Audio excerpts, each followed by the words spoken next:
Sorry, guys, my computer's still slow.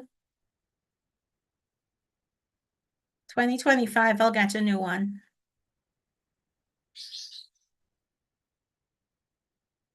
Okay, I believe we are on.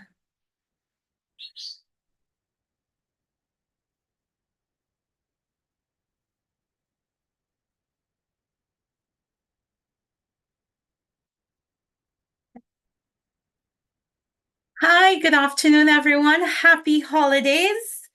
This is the 29th of December, 2024, and this is our book club meeting. It's going to be our last book club meeting, and we are reviewing Black Cake by Charmaine Wilkinson. I don't know if you're seeing it or not, but that's what we're reading.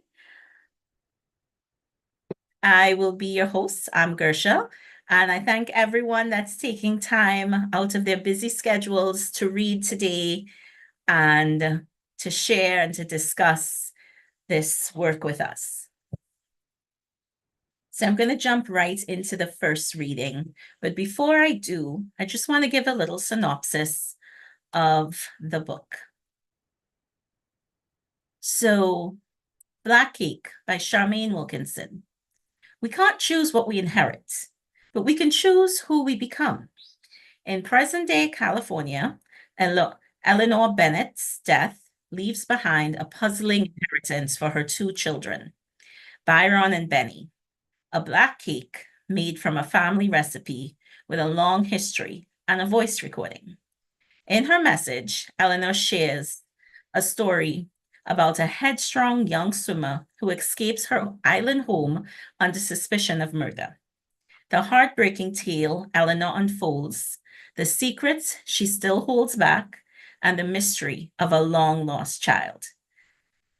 It challenges everything the siblings knew about their lineage. Can Byron and Benny reclaim their once close relationship? Can they piece together Eleanor's true history and fulfill her request to share the black cake when the time is right? Will their mother's revelations bring them back together or leave them feeling more lost? Now, this is Charmaine Wilkinson's first novel, and it's a story about how inheritance and betrayals and secrets and memories and names can shape who we are, how we view ourselves, our relationships, and our history. It's beautifully written, and it's a journey that takes you through a family that and crosses cultural lines. So it starts in Jamaica, it goes to the UK, and ends in California, which is the current time. The book itself, what I've noted is that the chapters are pretty short. And over the years, I've seen that trend with quite a few books. So some of the chapters are just half of a page.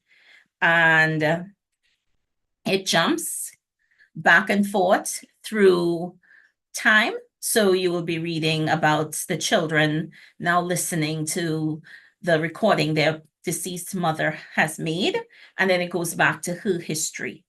And I like how each chapter has a name of a person, and it kind of tells the story through their point of view.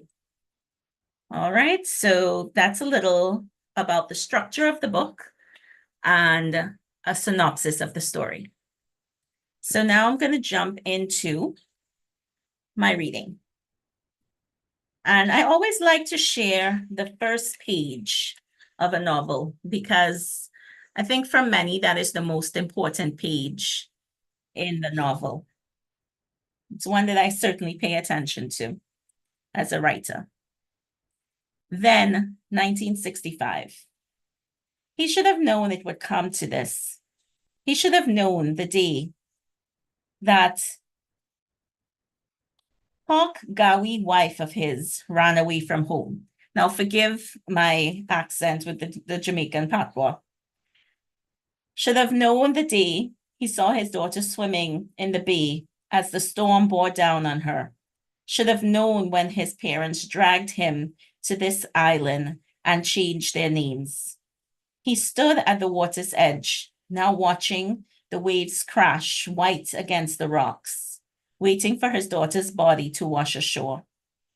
A policeman beckoned to him. The police was a girl. He'd never seen one of those before. She was holding a fluff of white fabric, his daughter's wedding dress, smeared with black cake and lilac icing. She must have dropped the cake on herself as she jumped from the table. He remembered the clattering of plates, the splintering of glass on the tile floor, someone crying out. When he looked toward his daughter, she was gone, and her satin-covered shoes laid astrewed on the lawn outside of like tiny capsized boats. And that's the prologue. Now, 2018. She's here. Byron hears the elevator doors peel open. His first instinct is to rush towards his sister and embrace her. But when Benny leans in to hug him, Byron pushes her away, then turns to knock on the door of the attorney's office. He feels Benny put a hand on his arm. He shakes it free. Benny stands there, mouth open, but says nothing. And what right does she have to say anything? Byron hasn't seen Benny in 8 years, and now their ma is gone for good. What does Benny expect? She took a family argument and turned it into a Cold War. Never mind all that talk about societal rejection and discrimination and whatnot. It seems to Byron that whatever kind of problem you have in this world, you can find someone to show you understanding. And times are changing. There's even been a study in the news recently about people like Benny. People like Benny. The study says it can be a lonely road for people like her. But she won't be getting any sympathy from Byron. No. Benedetta Bennett gave up that luxury years ago when she turned her back on her family, even though she claims it was the other way around. At least she showed up this time. 6 years ago, Byron and his mother sat in the church across from their father's coffin, up in LA country, waiting for Benny to arrive, but no Benny. Later, Byron thought he saw his sister skirting the burial grounds in the back of a car. She'd be there any minute, he thought. But still, no Benny. Only a text from her later saying, "I'm sorry." Then silence, for months at a time, then years. As each year went by, he was less certain that Benny had been there that day, or that he'd ever had a sister to begin with. That he'd ever had a chubby, squiggly-headed baby girl following him around the house. That she'd ever cheered him on at the national meets. That he'd ever heard her voice sailing across the auditorium as he closed his hand around his doctoral diploma. That he'd ever not felt the way he does right now, orphaned and pain and pissed as hell. And we heard a little of Byron's voice, so I want to share a little of Benny's voice, as these are the two main characters in the present. Her mother's attorney opens the door, and Benny looks past him, half expecting her to see Ma sitting in the room. But it's only Benny and Byron now, and Byron won't even look at her. The lawyer is saying something about a message from their mother, but Benny can't concentrate. She's still looking at Byron, at the bits of gray in his hair that didn't used to be there. What's with the pushing anyway? The man is 45 years old, not 10. In all these years, he, her big brother, has never shoved her, never hit her, not even when she was little and tended to pounce and bite like a puppy. Benny's first memory of Byron. They are sitting on the couch. She's settled under her brother's arm, and Byron is reciting adventure stories to her from a book. His feet can already touch the floor. Byron stops to fluff Benny's hair with his fingers, to pull on her earlobes, to pinch her nostrils shut, to tickle her until she is breathless with laughter, until she's dying of happiness. And that's Benny. There are lots of silent characters in the book. And their mom is also a huge character in the book by way of a recording she would have left them. So I'm going to read the message, and I think I'll end it there. The message. Their mother has left them a message, the lawyer says. The lawyer's name is Mr. Mitch. He's talking to Byron and Benny, as though he's known them all their lives, though Byron can only recall meeting him one other time, when his ma needed help getting around town after her accident last winter. The one his friend Cable insisted wasn't an accident. Byron walked his mother up to Mr. Mitch's office, then went back outside to wait for her in the car. He was sitting there watching some kids skateboard down the broad, buff-toned sidewalks between one high-end chain store and the next, when a police rapped on the side of the window. This kind of thing had happened to Byron so often over the course of his adult life that sometimes he forgot to be nervous. But most times, whenever he was approached or pulled over by an officer, he slid down into that space between one heartbeat and the next, where he could hear his blood crashing through his body, a waterfall carrying centuries of history with it, threatening to wipe out the ground on which he stood. His research, his books, and social media following, the speaking engagements, the scholarships he wanted to fund, all of it could be gone in a split second of misunderstanding. Right there is a good example of what I feel like the writer does throughout the book, where she just drops this deep thought and layers the character beautifully. Only later, after the officer had opened the trunk of his patrol car and come back with a copy of Byron's latest book, could he have an autograph? Did it occur to Byron that a grown man of any color sitting alone in a car watching pre-adolescents skateboard up and down the sidewalk could elicit a reasonable degree of suspicion? All right, he could see that. It wasn't always about him being a Black man, though mostly it was. Let me just warn you, Mr. Mitch is saying now, about your mother. You need to be prepared. Prepared? Prepared for what? Their mother is already gone. His ma. He doesn't see how anything after that is going to make much of a difference. And that's a bit of foreshadowing there.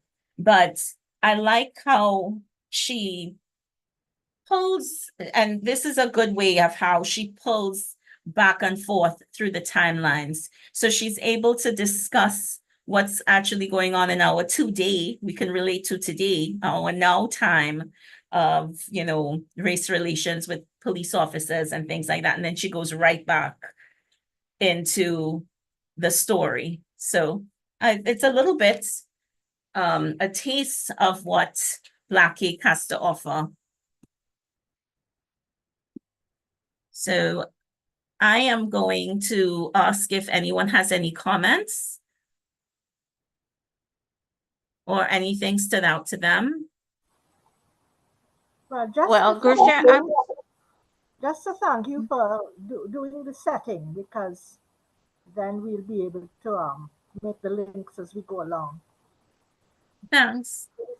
Yeah, I was going to say, Gersha, my reading is going to be next, but it seems worlds away from where you are. So it'll be interesting to see eventually down the road how it ties in. Yes, certainly. Okay, so I'm going to call on Heather next. Heather, okay, so the floor is yours. Thank you. I'm reading about a character called Lin. So this is the Chinese connection, I guess. Lin. It took 6 years for Johnny Lin Cook, to admit to himself that his woman would not be coming back home, not even for their daughter. He sat in the backyard with a bottle of beer, watching a lizard snap at insects too small to be seen, thinking about what a struggle it had been to keep things going, with or without Matilda. It had always been a struggle for Lynn, as his parents before him, and for all those countrymen who had crossed the oceans in previous generations. His ba liked to tell his boys the story of how some of their people took their degrading start in the Americas and turned it on its head. Back in 1854, he told them, some of the men working on the Panama Railroad got so sick they vomited a blackish bile and their eyes turned yellow. Many of the Chinese laborers who had been brought over to work on the railroad demanded to be sent away to a safer place. Some of them ended up on the island. Already weakened by hard labor and illness, few of them would survive for long. One of those who did make it went on to open a wholesale supply store, setting a precedent that encouraged other Chinese immigrants to do the same. And then came the Lin family, a new century, a window of opportunity, or so they hoped. Lin's father came over from Guangzhou as a cook, and somewhere in there, his documents started listing him as Lin Cook. He worked off his contract, sent for his wife and their young son Jian, soon to be called Johnny, and joined the ranks of the local shop owners.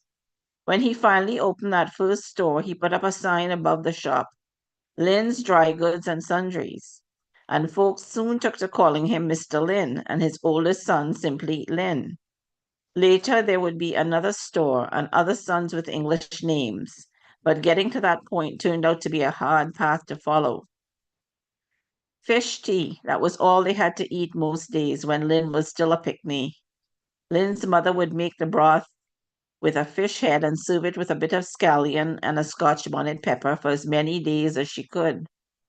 It was years before Lin realized that other families on the island made the broth with actual pieces of fish meat, with green bananas and maybe even shrimps.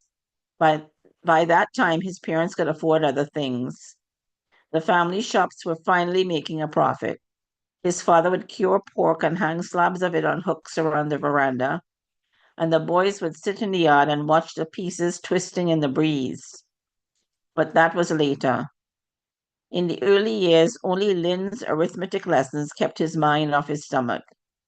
Teachers said he had a gift, but Lin already sensed that it wasn't enough to be good with numbers. You had to be willing to defy their logic to succeed in this world.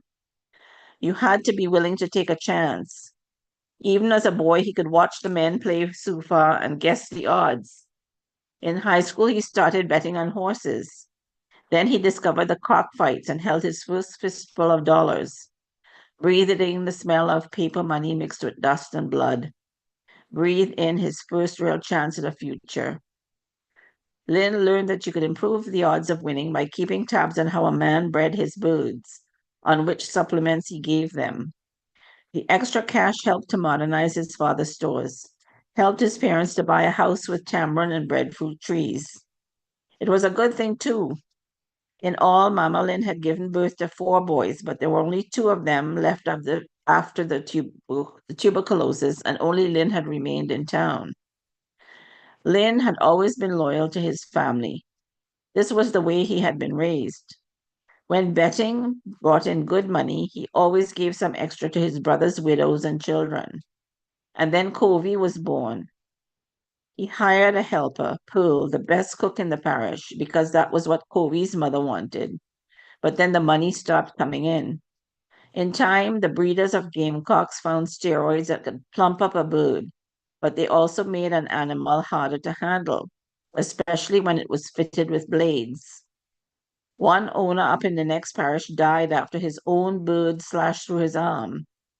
No one even saw when it happened, only saw the life flying out of the man's wrist in a spray of red. Lin had been counting on that bird to win big. Indeed, the slashing incident triggered a long losing streak, during which time Lin's woman grew louder, more argumentative, then quieter, then altogether silent. One day she simply disappeared, leaving behind a brief note and their 12-year-old daughter, who kept trailing Lynn around the house, gazing up at him with her mother's round eyes.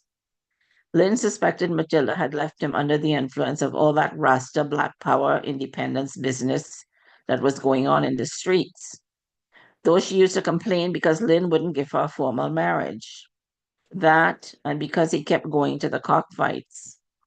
You don't like the betting? Lynn asked her one time. Where do you think I get the money to keep the shops going? Half our customers are buying on credit, which they will never pay off, by the way. Am I supposed to be letting them go without? And where do you think this house came from? You think all that money fall from the sky? The woman face took on a vexed look that she used whenever Lynn spoke patois around their daughter. No, Matilda had never appreciated her good fortune. Some of the merchants had wives on the far side of the ocean or women on the other side of town, but not Lynn. Still, she was the kind of woman a man tried to tolerate.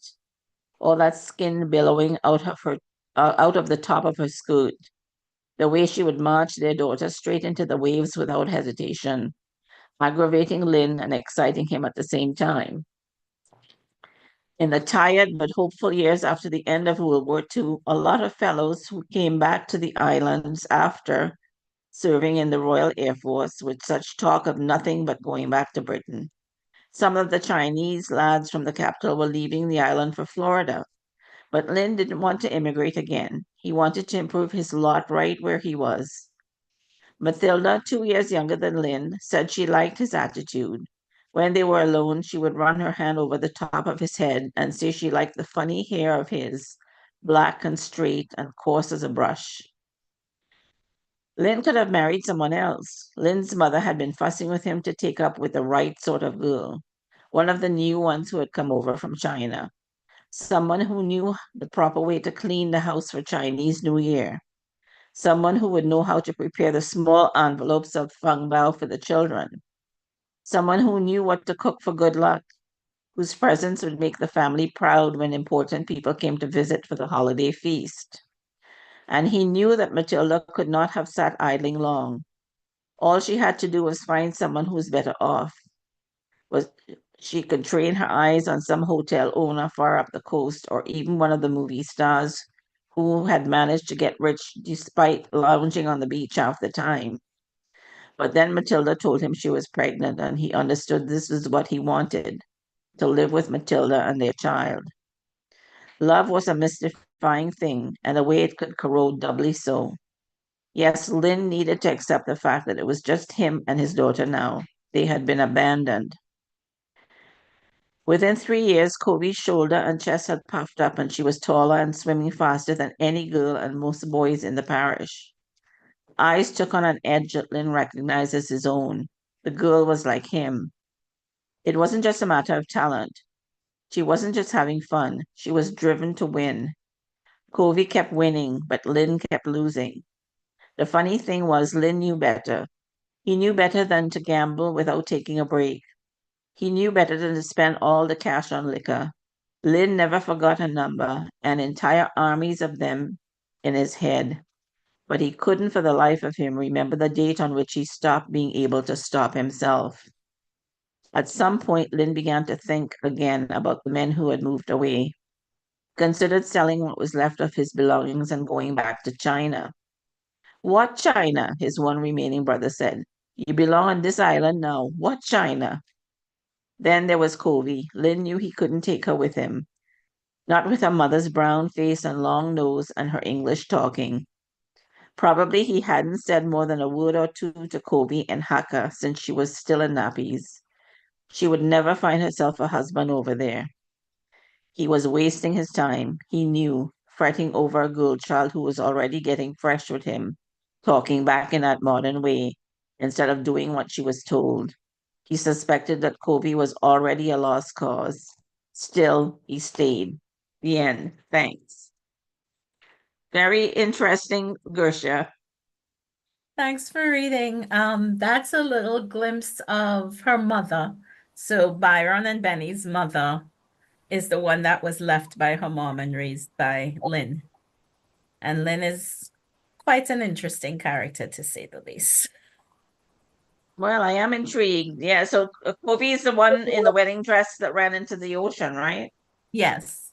So she's Okay, telling them about her life. right. Okay, getting the picture now. All I'll have to right. read the whole book. Yes, yes. So we're going to move along. If there are no other comments, okay, we're going to move along to Cynthia. And we have some questions and stuff to start after everyone has read.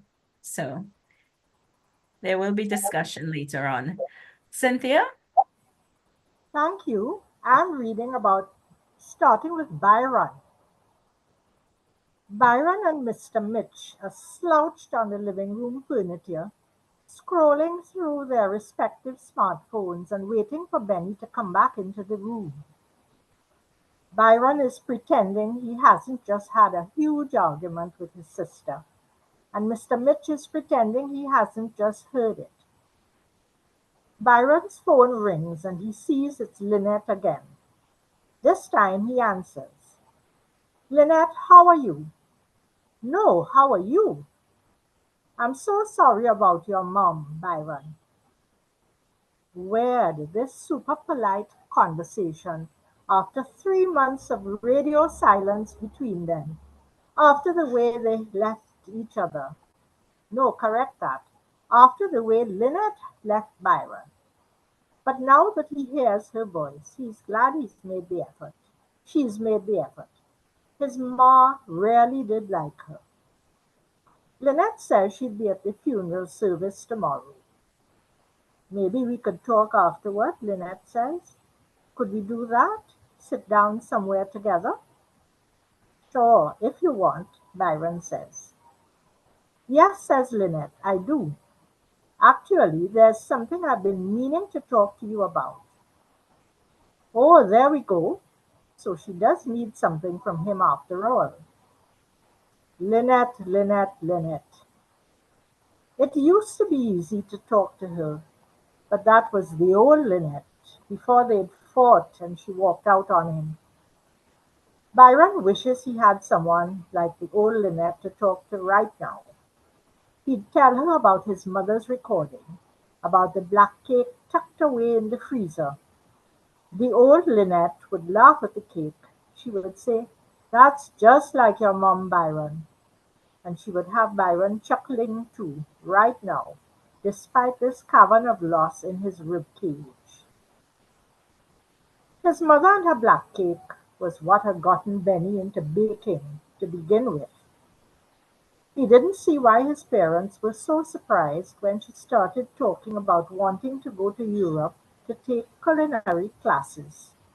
Though sure they were all pretty stunned when, some time before that, Benny quit college and refused to talk about it. It just didn't feel right, was all she would say. I need to try a different way. Give her some time, Byron said to his parents. When Benny said something about the diaspora of food and the recipes that intrigued her, Byron picked up on this. He suggested Benny go back to college and do something related, like a major in anthropology. But Benny just shook her head no. Then off she went, and when she came back, she decided to study art. How the heck was Benny going to support herself? Byron wanted to know. There was a time when Benny would have debated the idea with him at least, but something had shifted in her. Something had gone brittle. She only seemed like she was still his kid sister when she was in the kitchen with Ma. His mother used to say she would make a black cake for Byron and Benny, when each of them got married, but neither of them had. Ma's cake was a work of art, Byron had to admit. That moist, loamy mouthful, the tang of spirits behind the nose. But Byron had never shared his parents' emotional attachment to the recipe. Tradition, his ma used to say, but whose tradition exactly? Black cake was essentially a plum pudding handed down to the Caribbeans by colonizers from a cold country. Why claim the recipes of the exploiters as your own? Tradition? How about coconut gizzardo? How about mango ice cream? How about jerk pork, rice and peas? Scotch bonnet peppers, coconut milk, yellow plantains, and all those flavors that Byron had come to enjoy thanks to his mother's cooking. Now that was what he called island food. But no, these had never been enough for his ma. More than any other recipe, it was the black cake that brought that creamy tone to his mother's voice, that shine to her eye. When Dad died, Ma buried what was left of their anniversary black cake with him. But she still kept a jar of the fruit soaking in rum and port in the lower kitchen cupboard. There was always Christmas to think of. She used to wait to make black cake every winter with Benny, even after Benny had moved out to live on her own. But after Benny walked out on them that Thanksgiving Day, Ma never made the cake again. Or so Byron had thought. Now he knows that his mother did make at least one other cake. Distance. The pendulum has swung. After a few tense hours, Byron and Benny are now being extremely polite to each other, their earlier hostility doused by the strain of hearing their mother's story. "Do you know this guy?" Byron says to Benny, flicking his chopsticks toward the television screen. Ma was really into him. They are watching images of a Frenchman who's been forced to abandon his swim across the Pacific due to bad weather. "Yeah, I've read about him," Benny says. She was into all of that stuff. Benny and Mr. Mitch are nodding. They have ordered Thai takeout, having stopped listening to Ma's recording after the umpteenth knock on the door by neighbors who'd seen the lights on.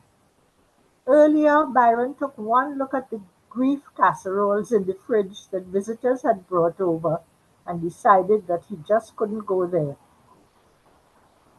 For the first time all day, he and Benny were in agreement on something. "It's the thought that counts," Benny said, as they stood side by side, eyeing the long rectangular dishes with their sauce-topped contents. "The fact that they went to the trouble to make these and bring them over. That's what really matters, right?" Byron nodded. "And we appreciate that, don't we?"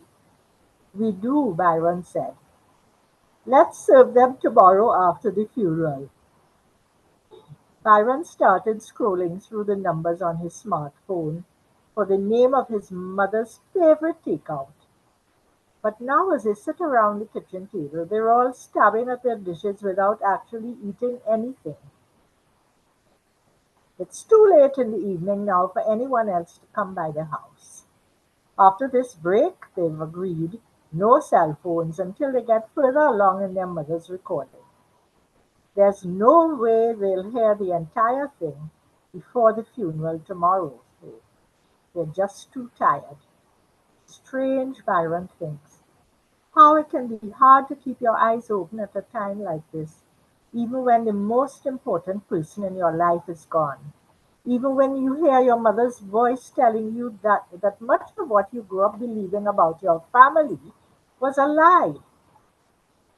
It really is a pity about that Frenchman.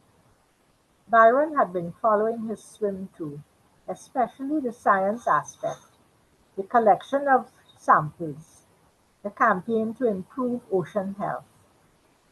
But his mother was into the pure challenge of it, man versus water. Ma had been tracking the swim on the web every day. You would have thought that she was the one in the escort boat, marking the direction, keeping an eye out for sharks, handing out bananas. Byron could almost feel her heart rate ticking up, up, up as she looked at the screen. For sure, his mother would have been watching too for news of the American who is fixing to land his mini submarine on 5 of the deepest points of the seafloor. That series of expeditions will be sending information to ocean mapping scientists like Byron. But Ma would not have been as impressed by this project. It was the direct interaction between the human body and the elements that had always fascinated her most.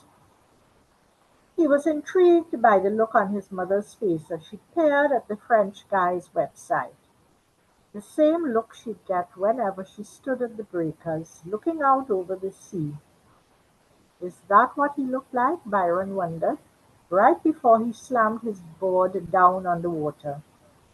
It was his mother who had taught him how to surf, how to find his center, how to look ahead for that window of opportunity. It was his mother who had taught him how to focus his hunger, how to be one with himself. And it was his father who had shown Byron what a man could look like once he had accomplished all of that. Byron's parents were exceptional people. He doesn't think he'd ever feel as bold as his mother was or as secure in his actions as his father. Now they're interviewing other distance swimmers, including Etta Pringle, the grande dame of them all, the black woman who's done all the most famous crossings. Byron knows they should get back to listening to his mother's recording, but Etta Pringle has an accent just like his mother's. Very British sounding, kind of West Indian, old school.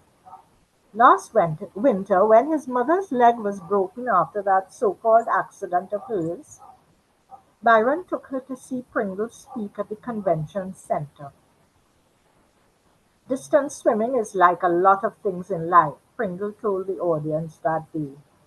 There is no substitute for preparation, for training, for putting in the miles to build strength and endurance. But none of these elements really matter if you are not in the right frame of mind. The marathon swimmer tapped the side of her head with a finger, then nodded as she looked around the room. She stopped and squinted when she saw Byron's mother. Yep, island people. They can spot each other a mile away. Satisfied that his mother was properly settled in, Byron slipped outside to take a work call. One thing led to another, and by the time he was done, he'd missed the talk entirely. When Byron walked back into the auditorium, he saw the speaker hugging his mother, laughing with her, then being ushered out of another exit at the far end of the hall by a small cadre of assistants. Only his mother and a few other stragglers remained in the lobby. She was stabbing at the floor with her crutches, moving quickly toward him. Was it good? Byron asked. It was good, his mother said, her face pulled wide by a smile. What did she say? She was happy that I'd come to the event. Byron chuckled. No, Ma, I meant what did Etta Pringle say about the swimming? What did she say was the right frame of mind? She said that you had to love the sea more than you feared it. You had to love the swimming so much that you would do anything to keep on going. His mother looked out the car window. Just like life, you know. Byron is thinking now of the girls in his mother's audio recording, the swimmers. How exactly did Ma come to know them? What happened to them, and what was so terrible about those times that she had to wait until the very end of her life to tell her children the truth? Before Kobe's mother disappeared, she and Pearl had amassed a long list of clients. Pearl's black cake was widely acknowledged to be the best in town, though it riled some people to admit it. As far as they were concerned, Pearl was too uppity for a domestic with skin as black as hers. Pearl had a perfect partner in Kobe's mother, who could make icing flowers that were second to none. Again, some of the ladies from the town's upper crust felt awkward about this. Kobe's mother had shown poor judgment by having a child with that Chinaman. Kobe had heard people saying these things because no one ever thought young children had ears. The teachers in the corridor at school, the shoppers at the market by the carrots and potatoes. She'd heard them say that Matilda Brown was so beautiful to look at that she could have married up. At the very least, she could have done better than Johnny Lim Limcock. That man was always off at the cockfights, and they knew no good could come of it. It was a mystery to them how he remained so popular among some of the more decent fellows around town. Still, there were more important considerations, such as the satisfaction of having a black cake worthy of applause wheeled into the reception hall at your daughter's wedding lunch, a cake that would be discussed for years to come. Kobe's mother could turn sugar into delicately colored periwinkle blooms, or for the more daring brides hibiscus flowers and orchids in bright reds, deep purples, and golden yellows. And Pearl could make a person close their eyes at merely the thought of her cakes. Matilda and Pearl pocketed and divided up their cake profits and gained a few well-placed admirers in the process, women with the right surnames and enough funds to get things done, some of whom, over time, had come to understand the misfortunes that could befall a woman with fewer material resources. One day, those alliances would come to bear fruit and change the course of Kobe's life. But until then, Kobe had no idea that her mummy would leave the island with the help of a former customer. She did not know that Pearl would remain in her father's employ, in part to keep an eye on her. Kobe was too young to understand what it meant to be a mother, what it must have taken for Matilda to leave. She only knew that black cake meant sisterhood and a kitchen full of laughter. Thank you. That's the end of my section.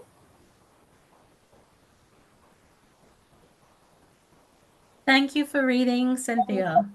You're Lovely welcome. reading. Any comments?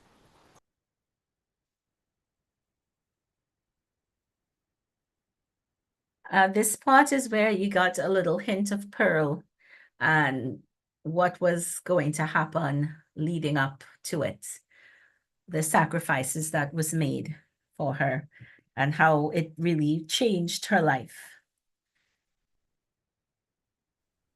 The next person we have up to read would be Cassie.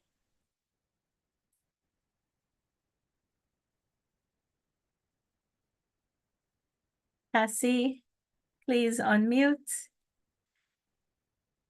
Thank Yeah, you. man, The floor is yours. Thank you for reading. there was a place while Etta Pringle was being honored on the island. Eleanor Bennett was at home in California, nearly 3,000 miles away.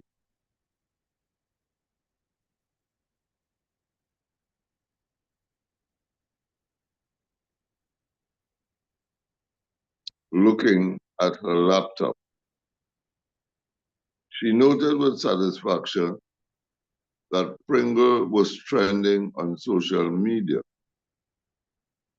Eleanor's husband, Bert, rest his soul, would have gotten a kick out of that. He and Eleanor had been proud to see a woman from the islands, a black distance swimmer, become so famous. But in the 5 years since Bert's passing, Pringle had become even more popular, known to the younger generations for her motivational speaking. And now, Etta Pringle, at a beach named after her. Imagine that birth, Eleanor thought. Seeing the video of the dedication ceremony on the internet brought the sting of salt water to Eleanor's eyes. It left Eleanor with a longing to be surrounded by folks from the islands, a need to remember what she used to be like before she and Bert started going out of their way to stay away from other West Indians, trying to avoid people who might know people who might remember them. Caribbeans, her son kept reminding her to say. It was more politically correct to say that. Wasn't that funny?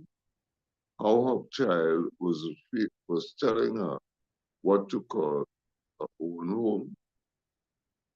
Even after all these years, it wasn't so common to hear a voice from the islands in Eleanor's neighborhood. So she got into a car and drove north to Los Angeles, the sudden change of plans being one of the perks of retirement. There was a place in the Crenshaw district where Eleanor would go to pick up some of her favorite island foods. A bunch of plantains, a can of ackee, a jar of smoked herring paste, a bottle of hot pepper sauce. A place where she could also find Chinese egg noodles and a head of baby bok choy, and didn't have to explain to anyone what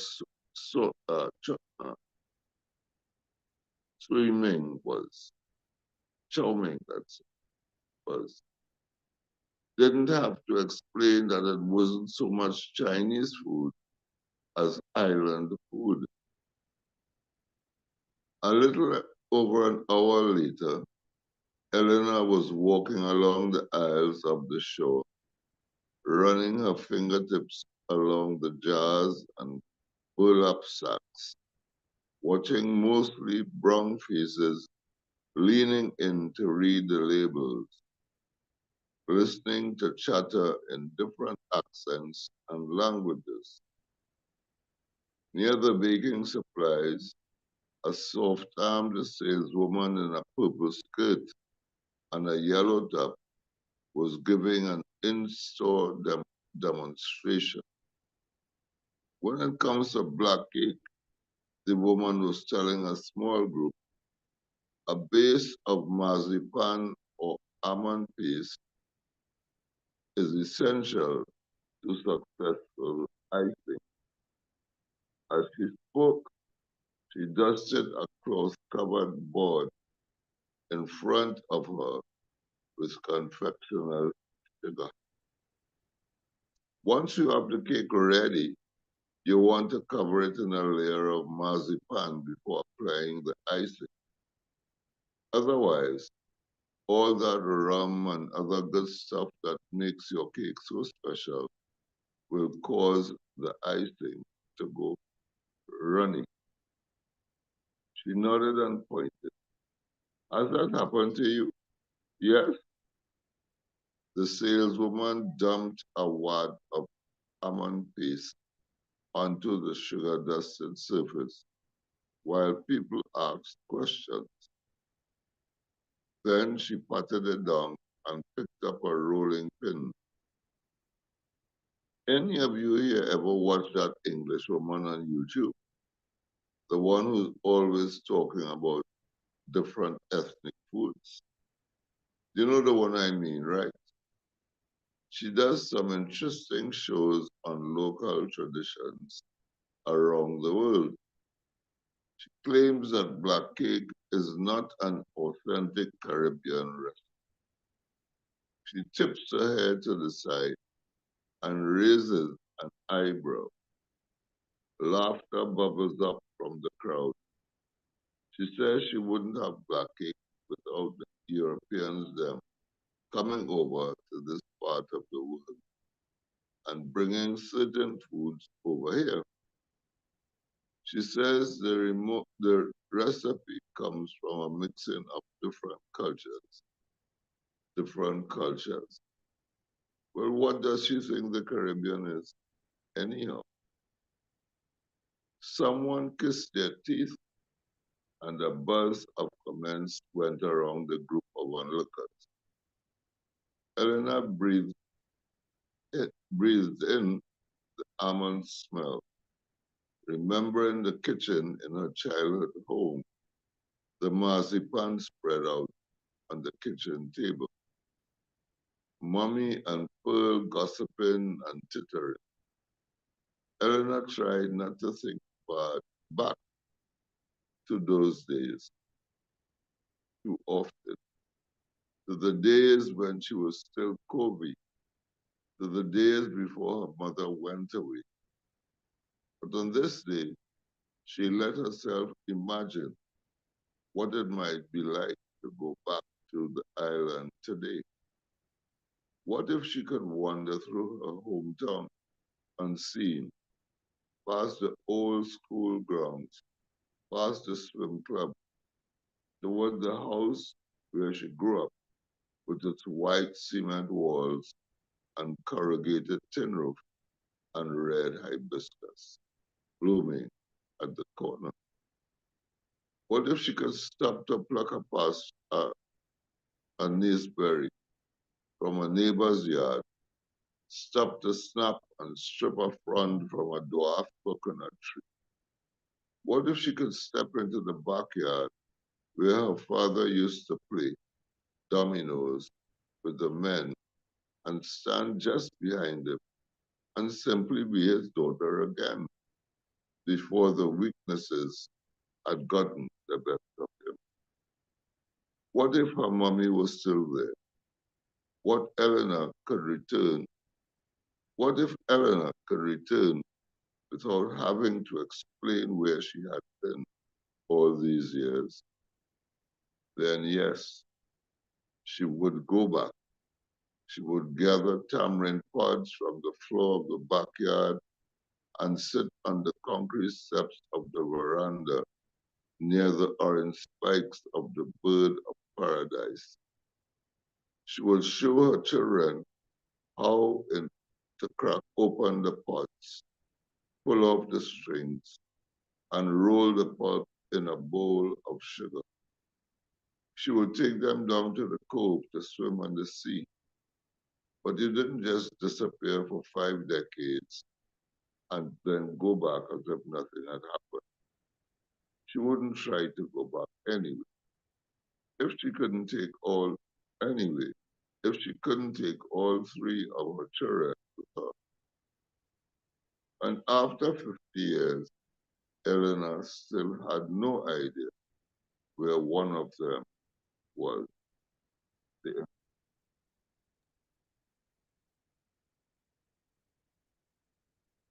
Thank you for reading, Cassie. You're welcome. Any comments? I thought this chapter captured beautifully the migrants' thought process, not only because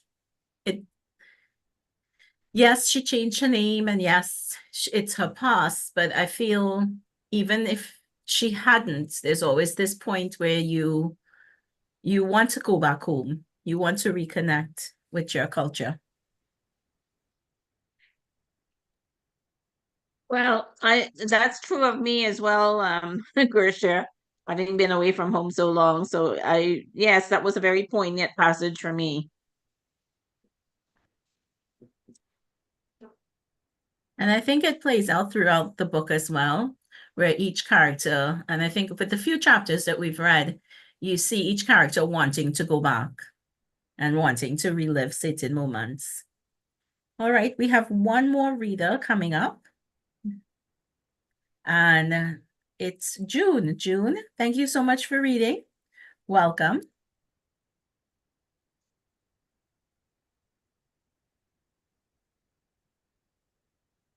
Just waiting for June to unmute.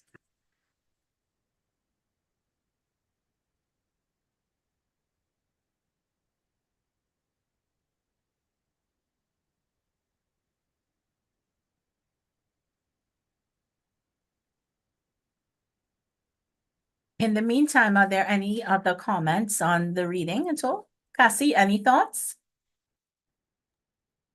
Not as yet, Gusha. Unfortunately, I wasn't able to download until this morning. So I just had a bit of reading in order, not to stumble or song as though I never read it before. No, it was beautifully read. And I'm trying to piece together what all that has been said before. The back and forth, the Jamaica, wondering where the island Jamaica is there, and then a journey to the UK and then California. I think what I read was a bit of being in Jamaica and California. Okay, yes. Yeah. Because she goes back and forth between the different parts in her life. Yeah, and one of the characters, as you said,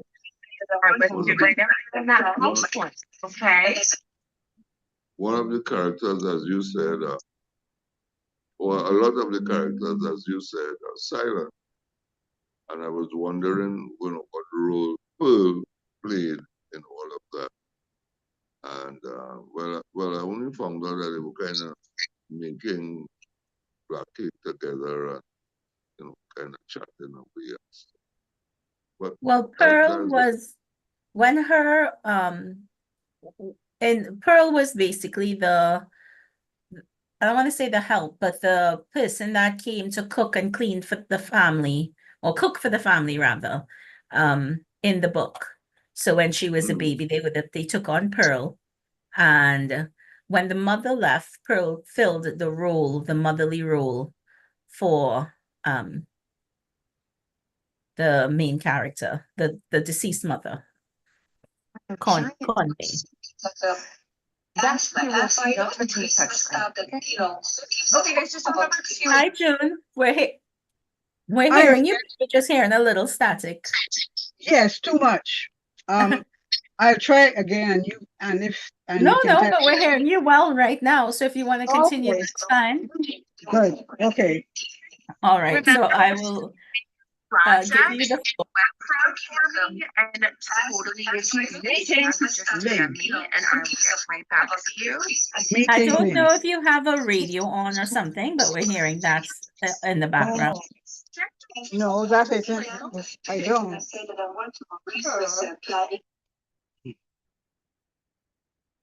The radio.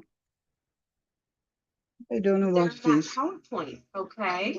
And that thing back there is the screen. But you said you're hearing me? I am hearing you, but we're hearing the background as well. Do you have any other? I don't know what it is. That's okay. Do you have any other windows up on your screen at this time? It could be an ad playing in the background or another video playing in the background. Okay. If you're just getting the static, but you can hear me, I will try. Okay, we can hear you. Yeah, we're hearing you. Right. And mine is Meeting Lynn.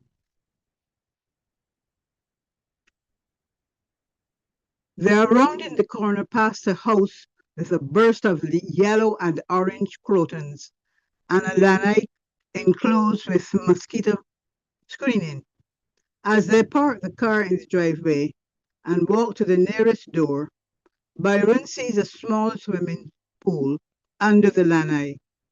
The border of the pool is tied with a dolphin motif. The door to the house has a dolphin-shaped wind chime and a dolphin-shaped welcome sign, very Florida. Byron thinks, as he wipes the sweat from his temples, as he pulls his shirt away from his damp torso, as he longs for the cool morning air of the Pacific coast.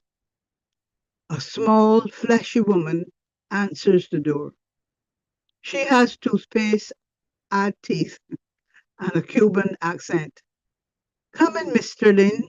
Come in. Mr. Lin is in the back, she says, leading them across a broad room with cream-colored flooring.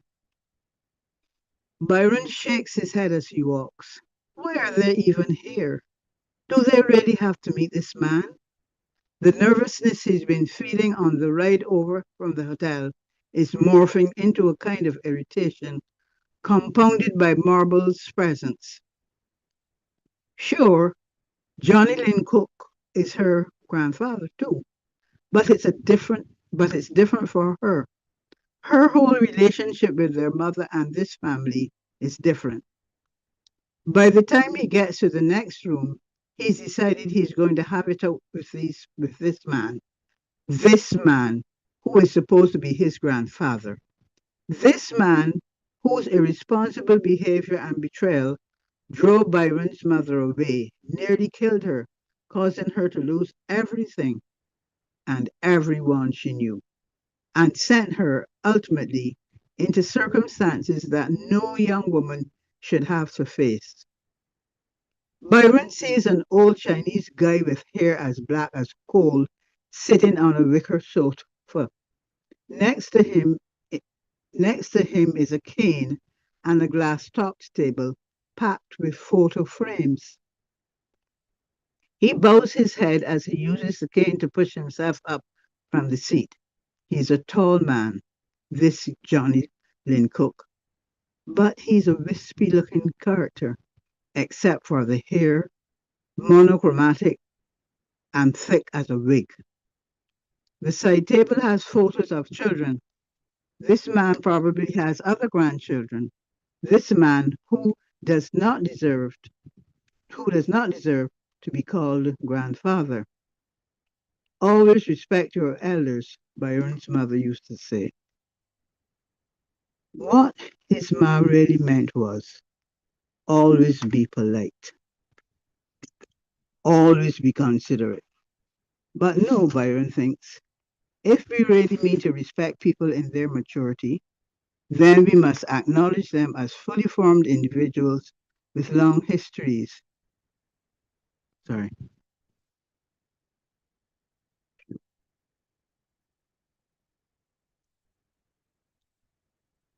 lost it. You said long histories. Yeah, but the mouse slipped. Mm,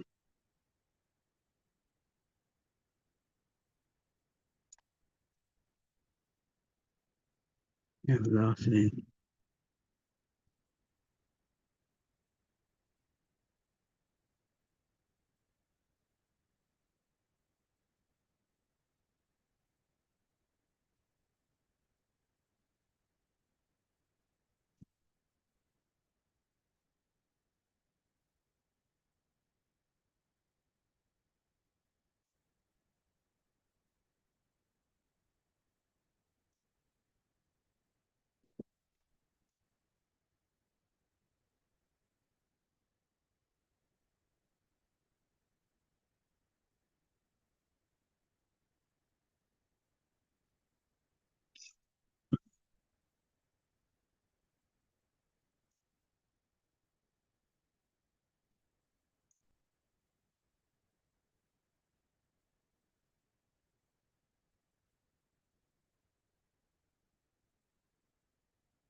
Mm, Try to look for page 200 if you're in the PDF document. Okay. And then that way you could probably Mhm. scroll down from there because you're on the second page, I Right. believe. Thank you.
can't find it at all.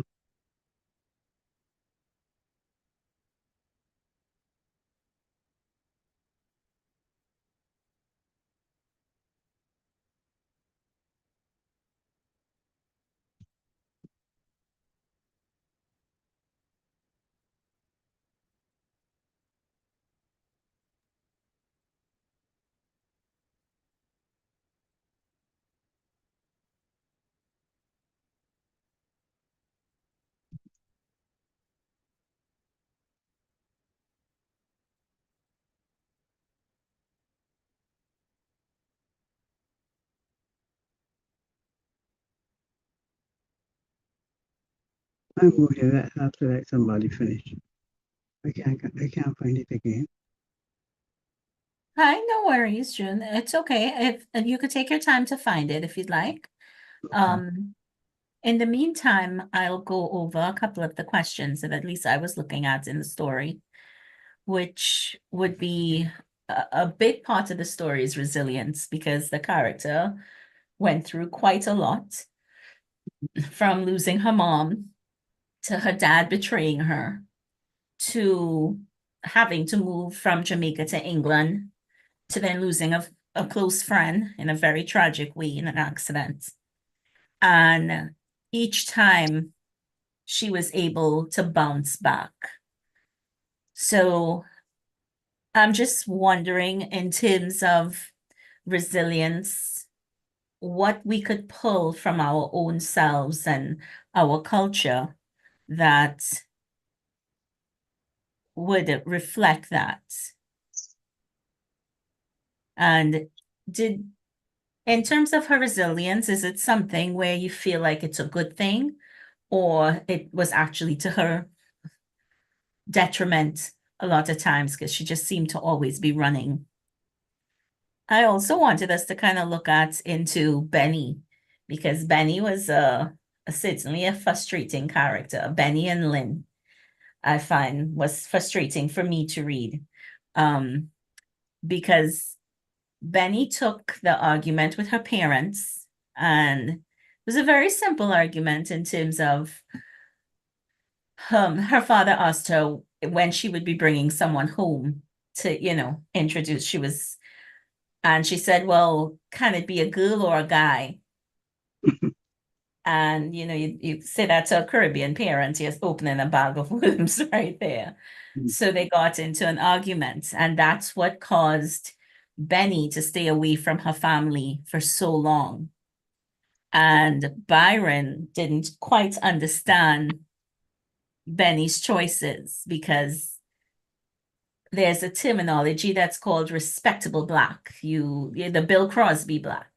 You go to school, you go to college, you become a professional. And I think from reading the book, that's what their family seemed to portray. And it was very important to them, the image. And I want us to look at how it affected not only Eleanor and Bert, but how it affected Benny and what really held Benny back from re-engaging with her family.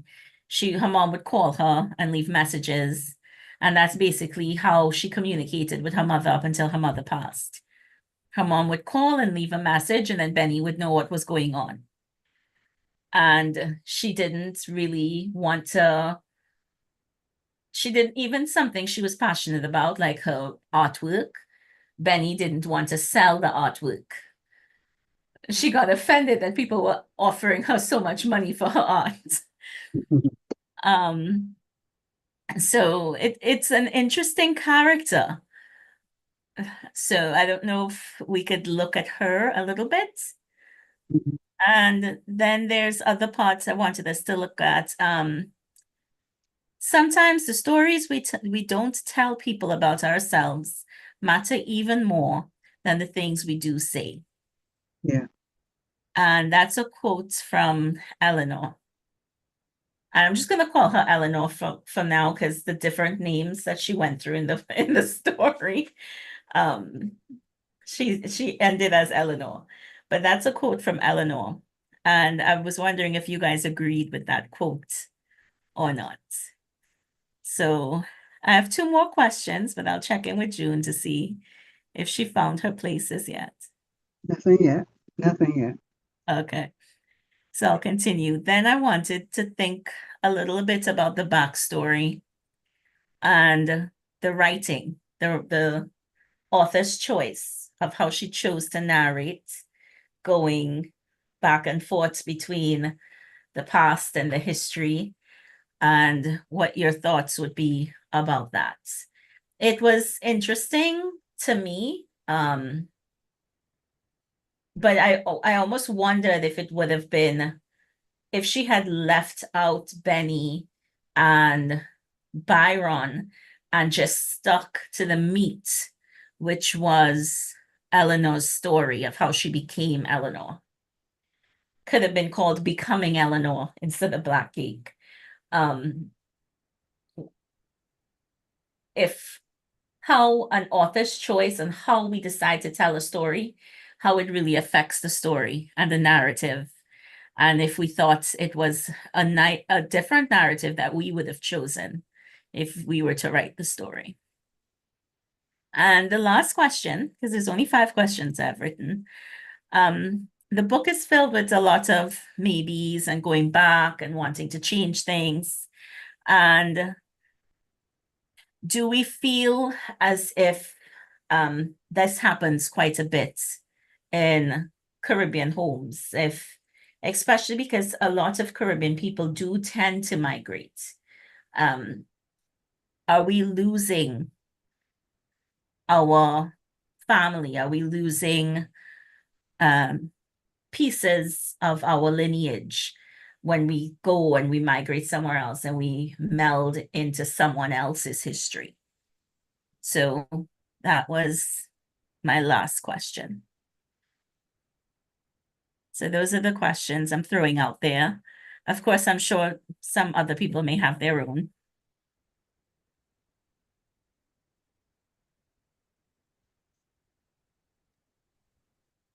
Well, Gersha, I can speak to the last question because I've been away from home for 50 years, but as you can tell by my writing, I didn't really ever stop being Trinidadian.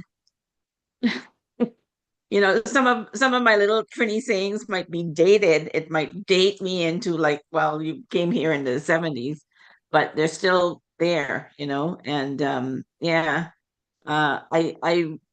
I don't fit in where I am. And Naipaul said it best. Sometimes the wound is fresher the older it gets. It does not really heal. And so I see a lot of people trying to go back home in some form or fashion, whether it be just mental or actually physical. So many people come and they work in Canada and they live here for a while, and then in their latter years they want to go home because they just need to get in touch again with who they were.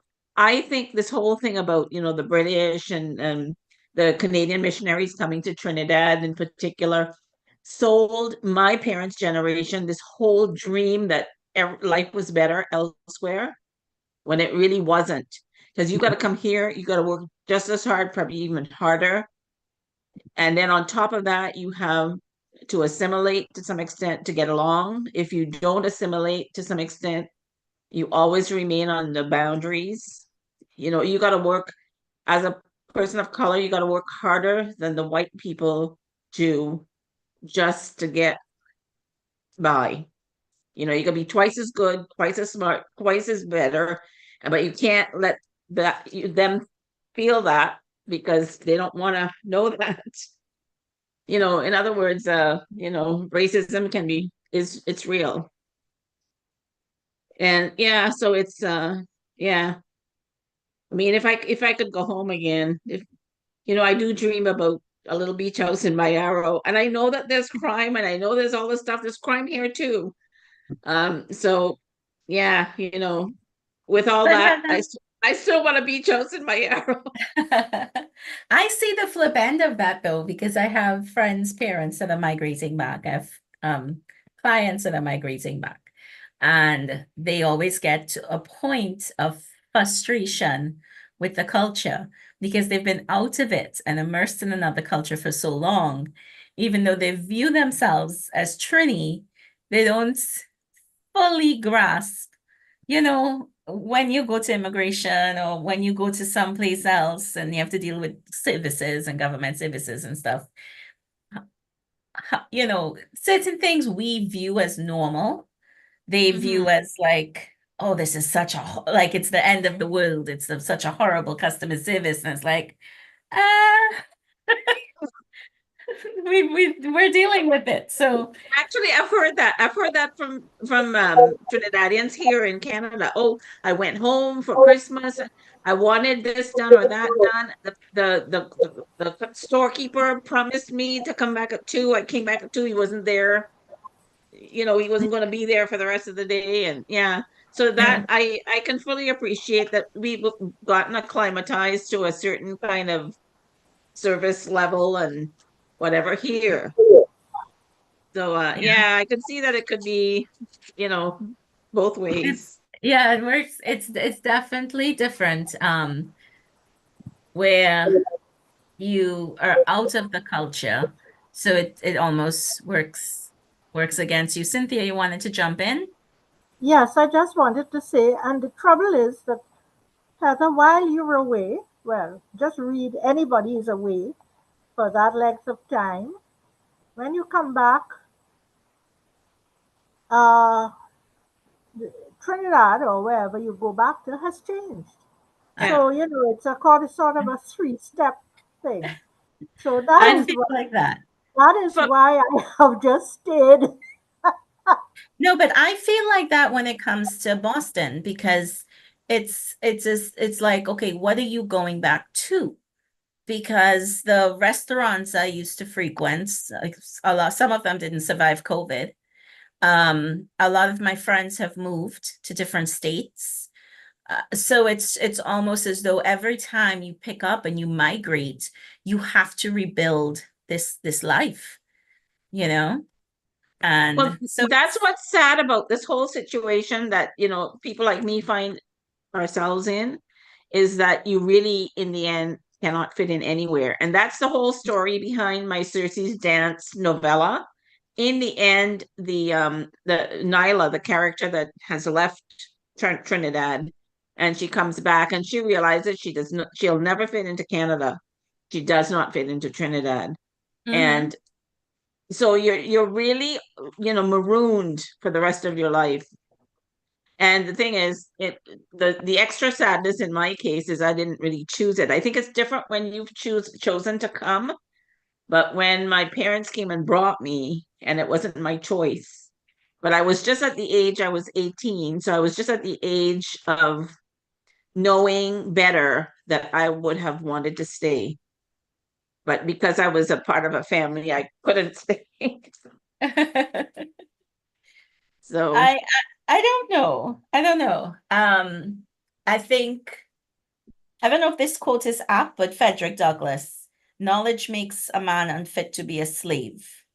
And I think that plays into you can't go back. You can't fit in because you've experienced you've become a different person. You've become a hybrid. You know? So it's because you're not fully just Trinidadian anymore. You also Canadian. You've lived there for so long and you have their culture. Yeah. So I was talking to a girlfriend about it at a writer's retreat. And I told her, I said, when I get really, really mad, I still slip into my Boston accent. It's like, I'm like, who are you when you cuss? You cussing Trini, you cussing Canadian. And I feel like yeah, we've discussed this. I've discussed this on several levels with different people, and I always find it interesting. And then I find it interesting too in the news with the immigrants in the US currently protesting. And I'm seeing a lot of comments online saying, why didn't they stay in their own countries and make an effort to change their own countries that they're making in the US to really, try to affect change for their benefit in the US. And I always think that's quite interesting because culture is a hard thing to change. Oh, hi, Cynthia, jump in. I just wanted to say that it is at this point I become philosophical and just say life has no easy answers. Yeah, so true. So true, but it gives, and we see it a lot in this book because she goes through not one but multiple levels of change as a character, where she has to shed not, I mean, the woman is shedding her name as a main character. She's shed her name several times, and it really made an impact, I think, in the story, the way the author decided to tell it, because it keeps going, because of how it keeps going back and forth, you almost feel disconnect, Mhm. because you're not in any one world too long, and maybe that was done on purpose because it's showing on the page you're living in two different spaces. And I think for the main character, she was living in two different spaces for a while, and she went through what you talked about, Heather, when she went to the UK for the first time, where she had to try to be, she didn't want to stand out because in Jamaica they were suspecting her for murder. And she the author does a great job of filling in these historical references without being preachy. Yeah, So you see in the story the plight of the Jamaican that went to the UK during that time. I think they call it the Great Rush. Windrush. Windrush. Going, Windrush. Windrush. yeah, Windrush. Windrush, where they were going to become nurses. And Yeah. it's funny because after all this time, today, in today's world, there's still a real big push to pull nurses out of the Caribbean. They're also pulling teachers out of the Caribbean now and offering them green cards and things like that. It's happening quite a lot in Jamaica, where Mhm. they're offering the teachers, happens in Trinidad too, and nurses these opportunities to go live abroad to get their papers. And of course, they have to teach or be in that profession. Mhm. But she talked a bit about what you mentioned in terms of having to work twice as hard, and, Yeah. the conditions and things like that was not nice for them. And I like that about the book, the way the author didn't pause and give this long opinion article about it, but she layered it in so beautifully. So you felt you were in the times. Yeah. Mhm. June, are you ready? Yes, please. Sorry about my Okay. All right, no break. problem. We'll put a pin in it, ladies, and we'll jump Okay. back to June. June, thank you so much. Yeah, thank you. Always respect your elders, Byron's mother used to say. What his ma really meant was always be polite, always be considerate. But no, Byron thinks, if we really mean to respect people in their maturity, then we must acknowledge them as fully formed individuals with long histories.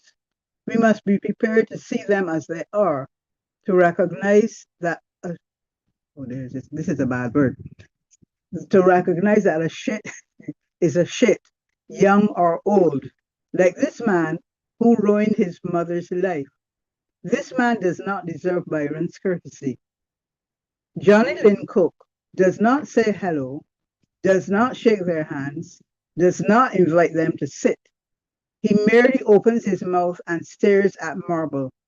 Then he pokes Benny on the arm and wags a finger back and forth between her and Byron. You two, just like your father, Johnny Lynn Cook says, nodding. Just like Gilbert Grant. Now he's back to staring at Marble. He turns to the side table full of photo frames, leans down to pull one out of a bunch, and presses it into Marble's hands. Byron sees that it's a black and white photo of a teenage girl in a school uniform, a plaid tunic over a white shirt. There's no mistaking who that girl is. She looks just like Marble, only much darker. Benny takes the frame from Marble. Or Ma, Benny says. Byron feels his throat go tight. Byron looks at this old guy. Who does he think he is, keeping a photograph of Ma in his living room? Byron doesn't even feel connected to this man. But then Johnny Lynn Cook smiles a top-sided grin. It's his Ma's smile. Geez, it's Byron's own smile, which makes Byron want to grab hold of the man and shake him until he crumples to the floor. Johnny Lynn Cook turns back to the sofa and eases himself onto the seat. Etta Pringle trips over something as she maneuvers around the coffee table between them. Bunny Pringle, he says, in a tone that Byron can't decipher, almost like an adult who's fixing to reproach a child. No, it's something else, something sharper. It's because she knew, isn't it? She knew that Kofi had survived that plunge into the sea all those years ago, and she never told him. Mr. Lynn, she says, sitting down at the other end of the sofa without looking at Johnny Lynn Cook. Byron, Benny, and Marble follow Etta's lead. They each sit in a chair facing the sofa. Marisol, Johnny Lynn Cook calls. The woman who opened the front door comes comes into the room. The woman who opened the front door earlier comes into the room, wheeling a serving cart of drinks and peanuts. Lime water, he says, and waves a hand toward the cart. There are slices of lime and a maraschino cherry floating in each drink. Marisol places a glass in front of each of them. You remember lime water, don't you, Bunny? He says to Etta. You and Kofi used to love this stuff. You loved it all the same. You love all the same things, didn't you? Always did everything together, just like sisters. Etta shifts in her seat. Sure, I'll try one of those, she says, reaching for her drink without looking up at him. Byron watches Etta over the rim of his glass. The charismatic woman who threw his arms around Byron when she first met him is turning into something stiff and cold right before his eyes. A person capable of keeping lifelong secrets, a person harboring a well of anger. She hasn't gotten over her resentment of Johnny Lynn Cook, has she? Well, that makes two of them. Etta Pringle is here because their mother asked her to take them to meet their grandfather. So here they are. But Etta is looking tight-mouthed, and Byron is beginning to feel ill in his stomach. Benny and Marble, on the other hand, seem fascinated by this encounter with their mother's father. They are leaning forward as Johnny Lynn Cook explains who the people in the other photos are, as if they should care. And now, Johnny Lynn Cook is saying something about the olden days, but Byron isn't really focusing on that. Byron has come to a decision.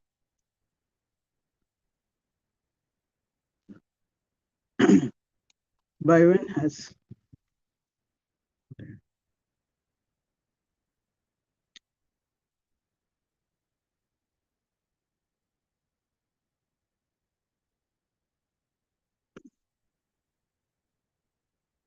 Byron has come to a decision. He's going to get up and walk out of this room. He knows he shouldn't punch. He knows he shouldn't punch out a 90-year-old guy, but he's thinking that if he stays in this room, that's exactly what he's going to do. You want the bathroom? Lincoln asks when Byron stands up. Marisol, show Byron where the bathroom is. Byron nods. He might as well make a pit stop before leaving. As he follows Marisol back across the broad marbled floor, he hears Lincock saying, I was big into the gambling, you know. Byron stops and looks back. His mother's father is leaning forward on his cane, leaning toward Benny and Marble. I liked to gamble and I liked to drink. That's how I lost my daughter. Byron turns back. Lost your daughter? He is aware that he's raising his voice as he crosses the floor. Did you say you lost your daughter? He is standing over Lincock now. You didn't lose her. You threw her away. You sold her to a criminal. That is not true. It wasn't that simple, Johnny Lynn Cook says. I had no choice. No choice? Byron grabs the cane from the old man's. Byron grabs the cane from the old man's hand and flings it to the ground. Byron, Benny says, do you have any idea what you put your daughter through? Byron says, do you know how our mother had to struggle to survive? He turns to point at Marble. This woman, he says, was your daughter's first child. Do you know how your daughter ended up pregnant with her? Enough, Byron, Benny says. Do you know what happened to her? Byron, Benny says, raising her voice, using a tone that she has never used towards her big brother. Byron looks at Benny now, and then at Marble, who is looking at him with her brows pulled together, her lips twisted apart.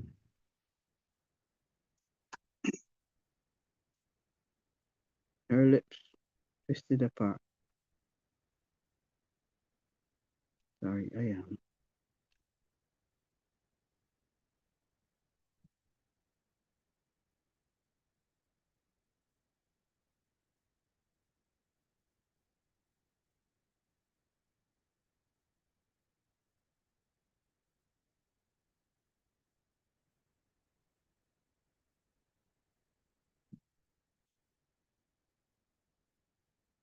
And now, yeah, and now Johnny Lynn Cook is saying something about the olden days, but Byron isn't really focusing on that.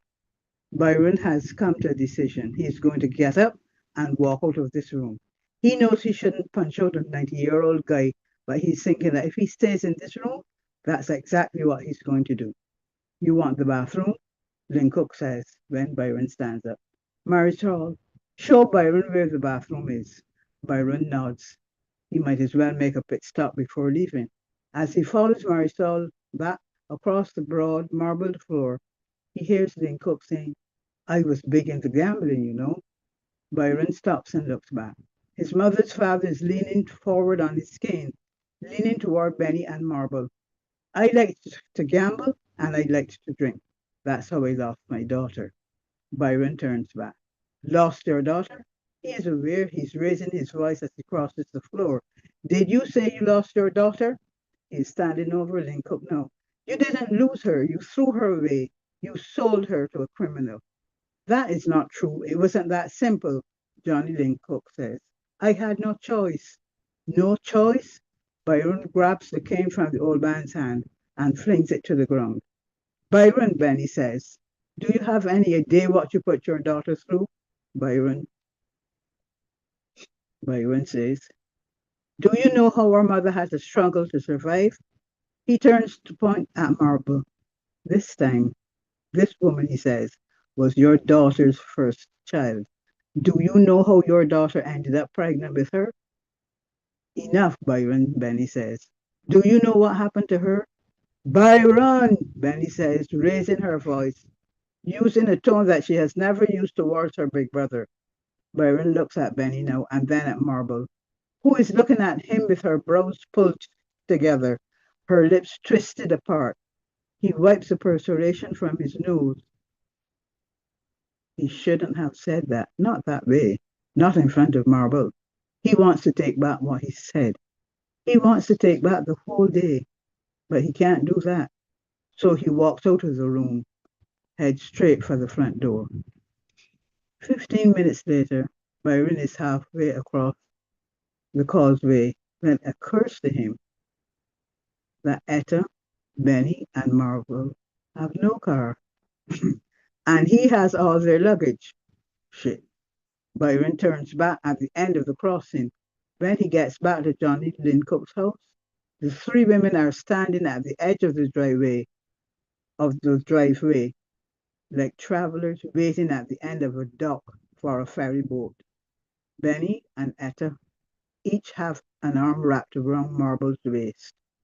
Marisol stands at the door watching until they get into the car and slam the door shut. That's the end of that section.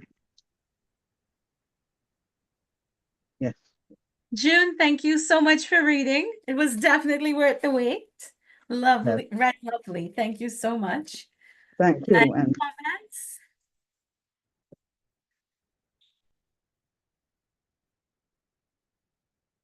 All righty. Let's go back to our questions. So in terms of Eleanor being a resilient survivor, how did we feel about that? And do we think that that is something that's innate to the Caribbean spirit? Or did you feel that perhaps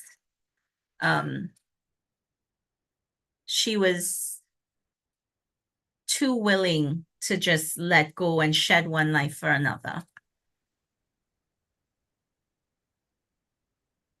I think when you go overseas, you have to kind of do that to get along. But I think we also come, if you believe that somehow our DNA is encoded with certain qualities and that comes down generation after generation, we come from people who, whether they were forced to or decided to cross the ocean for a better life, the indentured workers, the African slaves. We came from people that They were brought. They didn't decide. well, that's what I said. Whether it was their choice or whether they were brought, Yeah. they still had to do it, and they had to survive, and they had to be resilient. And we've proven ourselves that we have been resilient. And we settled in the Caribbean, and then we moved into the diaspora, and it's that quality that takes us and makes us strong, I guess. Yeah. Well, do you think, do you agree with her decision to lie? Because I feel like even now, living in the Caribbean, when people visit or you meet someone that's living abroad, you take everything they say with a grain of salt, because people tend to inflate their position in life at times. But in the book as well, do you agree with her decision to lie for so long to her kids, where they didn't even know they had a sister? They didn't know that she changed her name. They really thought she was someone she wasn't. And I'm anyone yeah, I can't really I probably don't agree with it because I would probably tell. yeah. Although I'm not perfect myself, but I would, there's some things I, probably wouldn't talk about, but some things I would. But Mhm. yeah, I think that is more of a human nature thing across the board rather than a cultural thing. Yeah, true. True. Yeah. Because I see well, I can't say a lot, but I've seen instances where persons would come back home and they have this story and what they do or who they feel they are. And when you get to the nitty-gritty of it, it's not, it's not that way, You're like, okay. So I think it goes both ways with her leaving and leaving her life behind for something new, as well as in today's world when the foreign national returns home, sometimes they go from being a janitor to I work in the school system. But they're really a janitor working in a school, but they'll say, "Oh, I work in the school system," instead of just saying the truth of what they are and what they do. Well, Gersha, I tell you, I've been here for 50 years, but I met a Trini that just came here about 6 months ago. And from all the pictures that I'm seeing, they're living the high life. And I'm thinking, okay, you know.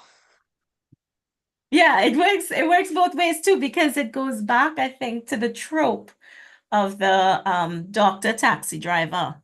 Everyone at one point, everyone that's migrated, you met them, they would say, "Oh, I'm a doctor in my own country," or I'm a lawyer in my own country. And I'm not saying they weren't, but so many people were saying that it's almost as though you're like, okay, you don't know what to believe. Because it's Yeah. really a chance to recreate yourself as well. Well, sometimes the white people want you to because like they want some guy came to from Naprima College to Mount Allison University, which is my alma mater, but he told everybody he was an Indian prince because he dressed more. He dressed, Trinis can dress, but the North Americans don't really dress. So he would dress up and he would look the part, and they wanted to believe that of him. They did not want to think he was just an ordinary person. And Yeah. meanwhile, the rest of us are looking and on the sidelines and kind of laughing, But sadly, that kind of thing does. But also, sadly, there are real doctors that are taxi drivers because it's so hard to get licensed as a foreign doctor in Canada. And sometimes you just have to put bread on the table. Oh, yeah. Yeah. I personally know someone who migrated to Canada with he has a degree in IT, some high degree in IT, and he's working at a movie theater. Yeah. So, but you start somewhere is Yeah. the idea of it. Anybody have any comments on that? Cynthia, June, Cassie?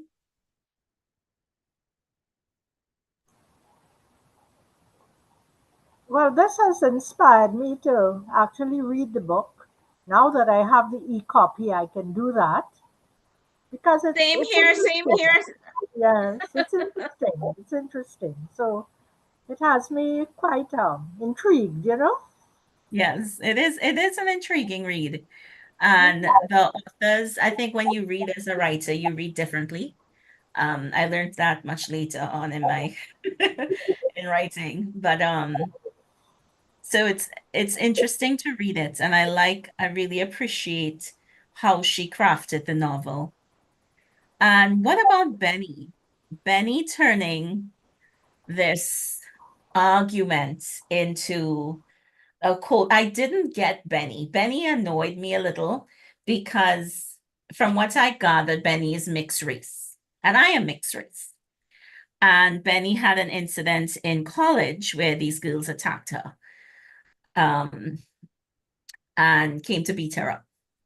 And I just wondered what world was Benny living in that as a mixed race person, she didn't um she didn't encounter, oh, you think you're better than everybody, oh, you feel you're cute, oh, what I mean, because Trinidad is colorism exists and is alive and well here, and it's certainly alive and well in the US. So I don't know what world Benny existed in that a situation like that would have caused her to just leave college at that age. It's written as though it's her first experience with this, and I don't know. I feel like young women growing up, if you're certain hue or you're pretty, other women tend to attack you because they feel they want their boyfriend or a guy they may like you. I don't know. So Benny was a mystery to me. I don't know why, because we all know our parents. I don't know why Benny would tell her parents, well, should I bring home a guy or a girl? Would you mind if I bring home a guy or a girl? Because it seems as though she was raised with this respectability kind of an atmosphere. I don't we Benny, what you doing? You could have found a better way. Anybody's thoughts on, I guess Benny represents the younger generation, the new generation conflicting with the old. Anyone's Yeah, I must say I don't feel like I know enough about her yet to be able to make a judgment on her. Yeah. Well, do we have that in because our culture is really changing very quickly, and we're tending to mirror the US culture and the Jamaican culture quite a bit in Trinidad. I'm seeing a huge influence.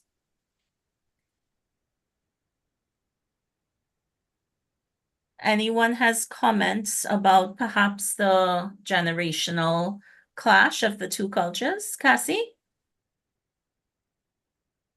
No, I don't. Has anyone mentioned anything about the Mexican doctor? About the Mexican? Doctor, yeah. No. No, well, I think it's it's a Trinidadian, some Caribbean, let's put it like that. Who's boasting away, that she's going to marry a Mexican doctor. And on the day of the wedding, people turn up and, there are always cars and maxis and so on. And when the truth of the matter arose, the lady was going to marry a maxi conductor and not a Mexican doctor. It's just a joke, I thought you all might know it, or may have heard it already. I just got the No, joke. it's the first time I'm hearing that one, but you came good with that one, Cassie. Yeah. That's a Yeah, good one. yeah. Mexican doctor.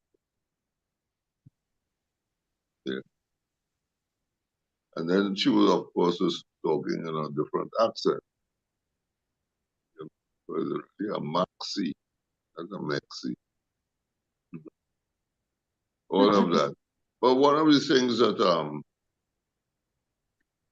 I mean, for me, it's really all philosophical. The details could change at any time, in any space, in any given place and time.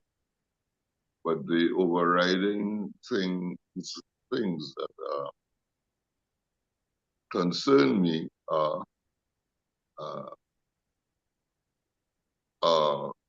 one of the things we train with in our practice of Buddhism is impermanence. And the main aspect of it is the suffering of change, all right, or the suffering of impermanence. And there is so much of that in this story there, so many changes and this and that. And obviously, when you resist the changes, uh, a number of things are going to happen, which apparently happen in the book. You're going to lie because you don't want that change. You're going to be angry. You're going to look upon loved ones with a certain resentment. All these things are suffering things that make you suffer.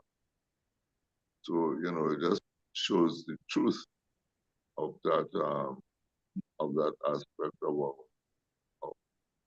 training. Then because we are really asked to train to accept these changes. And there are other kinds of changes, other kinds of suffering, I should say. Well, two main other kinds. One is called the suffering of suffering, where there's the normal pain, you bruise your knee, you have a headache, this and that kind of physical or even mental kind of thing. And then there's all pervasive suffering, which is, when you're growing and you're growing to old age, you get sick and you die. And people try to resist that also. They do all sorts of things to change who they think they should be in Jamaica in particular. Well, this was, I don't know what well, when I check it out, I'll realize what category, or maybe somebody could say this falls into. But in Jamaica, where there's a lot of whitewashing of the skin, because to be dark skin means you're not going to get the job you want, and that sort of thing. And quite a number of people in Jamaica, over over the years I've read about it, die from you know, using too much of whatever it is they use to dye their skins and stuff like that. You know, so there is all that in the mix. And but as I said, you know, Miss Wilkinson's story is her story, and her details are different from what I'm speaking about.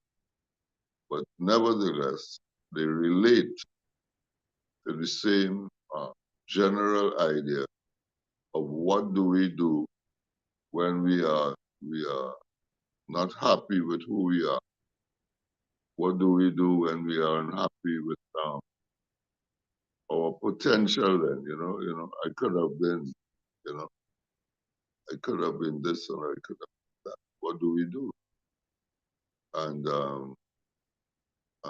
Black Cake certainly shows um, a good bit of it. You have been talking a lot about the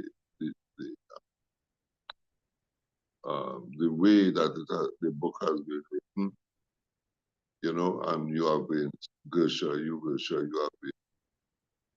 have been, you're still searching to uncover certain characters in the book and so on, which is good. It helps to with the reading and the understanding of the author as well as the characters and so on. But for me, that wouldn't be key.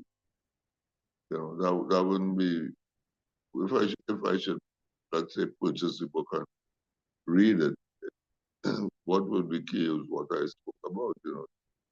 The fact of impermanence. The people suffer because of how they want to resist changes in their lives and so on and so forth. And then too, as women, because I believe I'm the only man here present this afternoon, as women, it always interests me with the perspectives that women have on these matters. And I do believe that men would have quite a different outlook on some of these things that have taken place in the story we heard this afternoon. A very different outlook because as Heather was talking about those who were brought and those who were enslaved. For the enslaved, there was a forced separation between man and woman, which contributes up to today to relationships among the enslaved, whereas the indentured is a different story. The indentured didn't have not suffered that particular aspect uh, of colonialism. So it shows a whole different light, and therefore men of the enslaved act very, very differently and see these things in a whole different light. Who is the father? You're telling me I the father. The works. Everybody knows what happened. And so, a reading of this type will bring up ideas like that for me as a man, and as I say, it might be, I don't know, different from that of the women. I've listened, tried to listen very attentively to your perspectives, all of you, how you all view this in its entirety, or to view them from what you have heard. So that's the only thing we could discuss about the story, what we have read and what images have been provoked, what memories have come up as a result of hearing what we heard this afternoon. that's good. You know what I mean? That's good. And then we have the breathing. We are able to breathe a little more life into it because there are only 5 of us. And therefore, there's more time to listen, think out, and so on and so forth. So finally, let me say thank you for the opportunity to read and to listen to you all in particular. And Happy New Year. Thank you, Cassie. Thank you so much for sharing. And I appreciate you reading, and hopefully we'll discuss it one-on-one when you read the book. We can go into more detail, because I would love to hear a male perspective on it as well. I just want to give a little note on the author, Charmaine Wilkinson. She's an American writer. She spent much of her childhood living in the Caribbean, and she's now based in Rome. She's a former television news reporter, journalist, and a recovered marathon runner. And this is her first novel. There's also a TV show that was produced by Oprah based on the book. So that's a little bit about the author. So she has, I guess, roots in the Caribbean, but she's an American author that spent some time in the Caribbean. So it's nice to see the offering. And there isn't much patois, I think, in the book in terms of the language that it's written as well. So I wanted to know, I have that on my notes as well. All right. And if we have any other comments, we'll take them now. If not, we'll close our session. And this is our last meeting for 2024.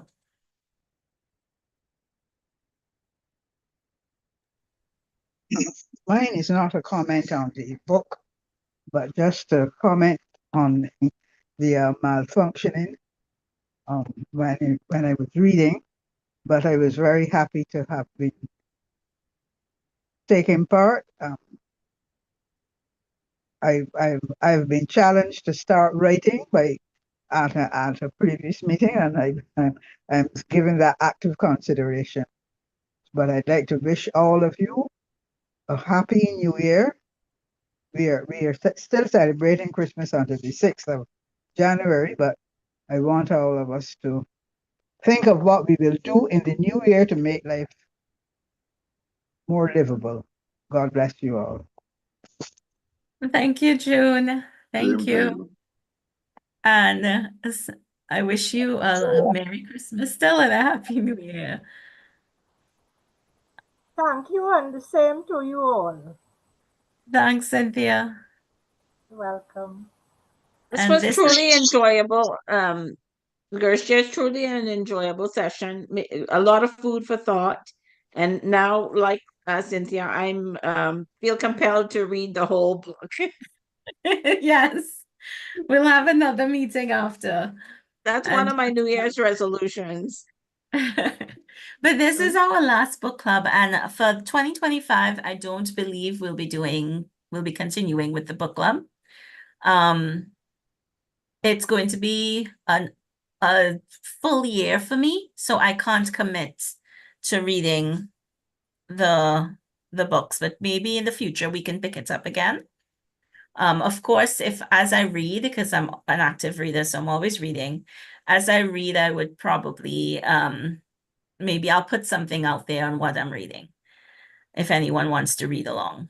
But I'm not going to commit to doing another year of book club under Poetry and Prose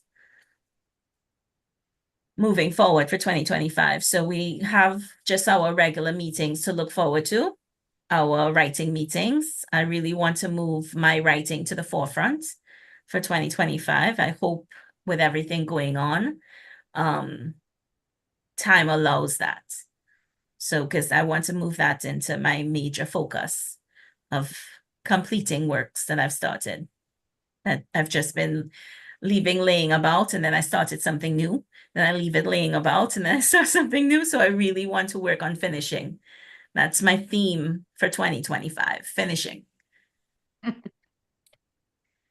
And with that, we will close. I thank you so much for going Bye, through this. everyone. Read every book that we said we were going to read for the book club was read. And I'm happy that we were able to commit to that and see that to the end. Okay, doke. Well, thank Bye, you very much, guys. Gersha. Happy New Year to everyone. Thank you. Thank You you, too. and the same to you